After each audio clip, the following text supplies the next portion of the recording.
sounds like if they're still in kind of poor morale, they would just go with what they've always been doing, just go into that creature of habit mode as we often do. It's good versus Bounty Hunter, but I think the Winter Wyvern is good versus Storm Spirit. A lot of physical damage from Dazzle, as well as preventing a Zerg down on this charge target, especially with Anti-Mage. Like, Anti-Mage doesn't even need a Glimmer Cape plus Golden Brace combo because they already have Spell Shield.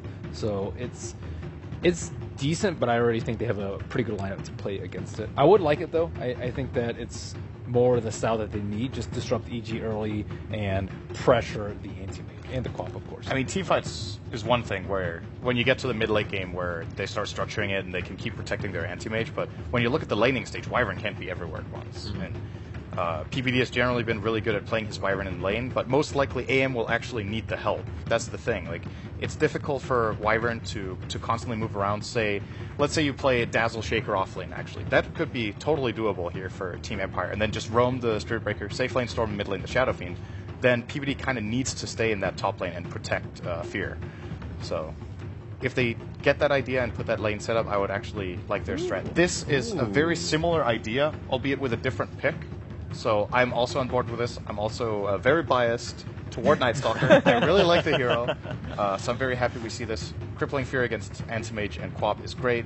He's a tanky hero in the mid lane, in the mid game rather, really able to run down heroes and take the fight to them. The downside is Night Stalker has really good night vision, and if when you track a target, you get their vision. Oh, yeah. So if he goes for an Aghanim Scepter, Bounty Hunter is an innate counter hero. You just track the Night Stalker and you see everything. So it's a gimmicky play, kind of, but it could still play. Something to definitely watch out for and take into account. Then EG, so what are they missing? I mean, only 15 seconds left, and this seems to be happening to EG quite a bit. I think they lack a little bit of protection for Anti-Mage. I think that Anti-Mage Wyvern is just very, very weak. I mean, I guess they're out of support picks at the present moment, but... Can they not put Bounty Hunter on the... Oh, okay, they aren't. Oh, they're actually going to go for it.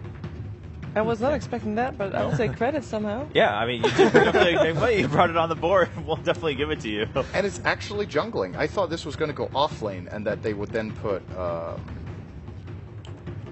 the dual support of Bounty Hunter and Wyvern to roam/protect. So how much does this change things, Ben? The Enigma coming into play and jungling for EG. It doesn't, like, they don't have that many killers with Bounty Hunter, right? It's Winter Wyvern's a defensive hero, Anti-Mage is a farmer, and Enigma is also a farmer. So in that sort of sense, it doesn't work out too well. I think the Bounty Hunter has to do a good job of providing vision, and if Empire gets a gem really early, then everything could fall apart for Evil Geniuses. So I think they're on the slippery slope where, as usual, they want to dodge fights and outlate game their opponent, but I think it's going to be very, very difficult with Storm Spirit's jump, with Earthshaker's lockdown, and with the extra vision from Night Stalker. I think they watched the eHome game, and they were like, wow, this Luna night vision, it's a big deal. It's hard to see from a casting perspective just because you're used to seeing everything, right? But when if you have it on one side's perspective the whole time, the whole map is dark, and it's scary, and you have to play way differently. Yeah, very good point. And of course, game one about to start between these two teams. Do you think that Enigma pick was affected by the Night Stalker coming out? Yes and no, because I think the alternative heroes that Empire might have considered could have triggered the same reaction. I think the most important thing for EG for going for this pick is that they see that Empire don't have really good roaming support duo early to put so much pressure that they can't afford to run an Enigma jungle. One of them is a defensive support in the Dazzle, and they knew that one was there. The Night Stalker doesn't do that much generally until the first night, so at least you have 4 minutes that are pretty free for the Enigma. Maybe he can get up a level 5 and start making some counterplays. And they have a Bounty Hunter to worry about. And they have Bounty Hunter. They can't concentrate on Enigma and play defensively against Bounty Hunter at the same time. But all in all, I think this is a really solid draft from Empire. I actually think their draft fares well against EG. So if this was going right into the tournament, if we had just started now, I would favor Empire. But I'm still skeptical because they haven't been providing the results. But at the very least, they've given themselves a really good foundation to try to get the first game on. Mm-hmm. Shiva and Ben, I mean, what about you guys? You guys are both not into that prediction. I think they're very confident in what they picked. It's very to their own style, and at the same time, they managed to, in my opinion, have a bit more of a solid draft than EG. EG definitely a solid draft as well, but I think they don't play with it as much, and I think EG is just very close to home, and at the same time, just working to their strengths and able to. I think they should be able to, in the early game, outlane EG, and therefore build up on that, end up the game in a win. Yeah, I like Empire's draft. It fits more their style, and I think EG's is super greedy, not even just a little bit greedy, with the Enigma and the Anti-Mage. And I think if they can somehow punish their offlane with like a Dazzle plus NS, I think they can take a game off. And generally, playing super greedy against Night Stalker Storm is not good. So, if there's a team that can pull it off, though, it would be EG, though, who tend to be very, very good at, like you said, dodging fights and trying to just delay the game. But even then, if it just turns into a raw farming game, let's say everyone just farms really well, you have an AM and Quap as the two main cores on EG against Storm, Shadow Fiend. But the wild card is the Night Stalker support, who in a farming game can actually get quite a lot of items and become a physical carry himself. And then, I guess, on that account, shouldn't disregard Enigma as well as a potential core. But with the slower jungle farming, the jungle just generally gives less. I think Enigma, if you look at if it's just a farm game, I think Enigma farms like 15 to 20% slower, actually. It's really surprising how big a deal it is. But let's say the creeps in the jungle give 10% less, then your entire ramp up is 10% slower. And that means in turn that your later items, like when you usually build up, just everything gets delayed more and more because you're further behind your usual item build. So we'll see. All right, we will see as we go into Game 1 between Empire and EG. Meanwhile, our other game, eHome versus MVP Hot 6 on Stream 2 has just started, so if that's one you're interested in, head on over. For now, Game 1 between Empire and EG. And thank you so much to the beautiful panel. We don't know a word of what they said, but I'm sure it was full of excellent analysis. You guys got Capitalist and Blitz casting this Empire versus EG 2-game series. So if you want to switch now that you've heard that Cap's casting this game. What? Get out of here. All right, you're actually the worst. I hate you. LD and Gods are over on stream number 2. So if you want to just hop over. You can just leave. You can go ahead and go back to BTS. It's fine. Man, that was not what hyped people up. You should not have put your name first. Oh, wow. You should just try to convince people that it's not you. What? There's like Blitz and I. So there's some confusion. So I should try and fake an Australian accent? Is that what you were saying? No, dude. You don't even have to. Come on, man. Anyway, it's EG versus Empire. This should be a pretty hype series. Just hoping that Empire able to step up their game a little bit, because so far their group stage performance has been a bit disappointing. Sort of the annual Empire flop. Don't say that. That sounds harsh. It's more like, I mean, I've been trying to theorize what it is. They're picking the heroes that they were really successful with. For people that don't know, this is their last 3 LAN results as I know it. They got second at the what is that thing called? The Mars TV Land of Secret. Yeah. They got first at D2CL. They got first at MLG. And the first over at MLG was over EG. And the first at D2CL was over Vici. So it's not even like the competition was bad or anything like that. And they stomped, too. Yep. They looked super, super good. But it's just, kind of every single year, the organization, the team that is Empire, just always seems to fall a little flat when it comes to TI. But I have my faith for this year. I'm sure they're going to make the comeback. Starting things off here, we've got Yoki offlaner Shirkir facing up against a Fear Animage and a PPD Winter Wyvern. Mid, Resolution playing the SF, Sumail on the Queen of Pain. And then we've got the offlane Universe, which... Offlane Bounty Hunter, played by Universe. You talked about it a little bit in the draft. You're not really a fan of the Bounty Hunter, but at the same time, the Bounty Hunter isn't very likely to be punished as a solo offlaner here.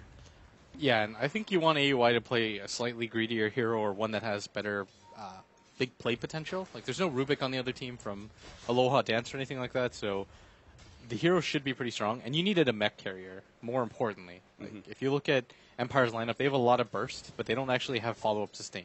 Like, Storm is one of those heroes that will use all of his mana early and then struggle to put out more damage. So it's really important that you have the mech to back you up, because then you have the turnaround potential. Oh, there it is. That's Sumail. He picks up the early kill on Resolution. Standing things up, man. Now he jumps up to level 4 already by 2 minutes. Resolution's already down and out by the 2-minute mark. Did we catch that? SF, he managed to make the comeback. Because we didn't see that coming. That's the second Sumail solo kill in as many games. Like, he solo killed CTY, so Resolution and CTY both top tier mid players. And Sumail just knows how to put out the pressure early. Yeah, and I'm just surprised because usually at this level you don't see very many solo kills happen. So don't blame Cap or Scriff for missing that. I caught it on my camera. Did you? I just really didn't expect that to happen. Like, I thought if anything, a kill was going to happen, it'd be here at this top lane. But Sumail, I mean, he's been playing so well this entire tournament. He might even go for another one right now. Resolution's dipping real low. Yeah, Sumail, last couple of right clicks there, sends the illusions after the SF as well. Of course, now the SF is always a hero that can make the comeback from a bad lane thanks to his incredible farming potential, especially on the Radiant side, but dying so early is maybe just a bit too much. He's going to pass off a health potion and try and do a little bit of bottle crowing very early on. Yoki's not doing too bad as our offlane Earthshaker. He's actually managed to pick up level 3. Earthshakers, generally speaking, is just an offlaner that you can't really do that much in order to ensure that you get experience if they control the lane really well. But then again, he's only facing up against a Winter Wyvern. AUI is spending obviously all of his time jungling as the Enigma, and he's actually doing really well. He's about to pick up level 5 before the 4-minute marker. So, yeah, and the Earthshaker is rotated in mid now. I think he's hoping that Sumail overextends or is hard committed, because the Shadow Fiend plus Earthshaker combo is pretty iconic. It's really strong. You get both the offense and defense potential, but it does mean that Yoki's sitting on top of here. He really wants Sumail to jump, but Sumail, I think, is waiting for, at minimum, his ultimate to be up, and he's waiting for his bottle, so he's going to be a little bit disappointed with how this goes. And AUI is already rotating for the rune, but the Earthshaker should be there in position. Grabs a haste, but this shouldn't lead to anything. And yeah, not much he can really do with that, especially since Sumail knows that the haste is there. Meanwhile, at our bottom lane, we are doing a lot of pulling. They did manage to throw down both counter wards in order to take away the block ward from EG. And they're trying to get that Night Stalker early experience so he can actually be an effective hero. He picks up his level 3 now, so he's got the Void ready to go. Oh, he just doesn't have the silence. He's going for it right now. This was so smart of him. Wow, Yoki! We said that he was actually playing probably the best on Empire, and we're seeing exactly why. That was just an incredible heads-up play. An Earthshaker roaming around with that haste rune to actually pick off the courier, enchant totem, being exactly what he needed to be able to pick up that kill. And that takes away the bottle. Yeah, he pre-prepped the enchant totem because he saw that Sumail was bottle crowing in vision, and then he just waits, and he times it perfectly so it refreshes. He gets both hits off on it, and this is actually going to help Resolution out so much. And Sumail, who was dominating previously, is just going to get slowed down because Shadow Fiend, like you said, he's just going to farm out this jungle, and that first death bothers you a lot, but more that it helps the Queen of Pain than it hurts the Shadow Fiend. Yeah. As you can see, Resolution's already going to be jumping up and catching up with Sumail when it comes to experience. And the Dazzle actually came down and over to be able to help stack up that hard camp a little bit because they don't really need to help out Silent. He would much prefer to have the solo levels, and it's a bounty hunter after all. I mean, once they manage to kind of keep him pushed back and keep Universe scared of moving too far forward and trying to harass the Storm Spirit down, they've kind of already won the lane for Storm. Especially since he probably won't feel so much harassment, and then we'll pick up his level 6, and then he just doesn't care. Yeah, and the Storm's doing a good job right now of keeping up in CS. He actually has much more than the Anti-Mage does, which is a little surprising, but it is a bit harder to CS with AM since you don't have the flash arm mechanic that Stormsphere does, but... Oh, Yoki, they're actually going to pop the black hole for him. Sumail makes the blink over. Perfect use of the black hole in this sort of situation. You're not going to get a better opportunity. Like 9 times out of 10. Yeah, AUI actually plays one of the more formulaic Enigmas. Like when he hits level 6, he almost instantly pops his ultimate every single time. Like, right. He's not the type of player that waits to use it. It's like, I think in his mind, it's if the black hole is up, especially in the first 5 or 6 minutes of the game, why not just use it to get a secured kill? Right. Universe is going to soak some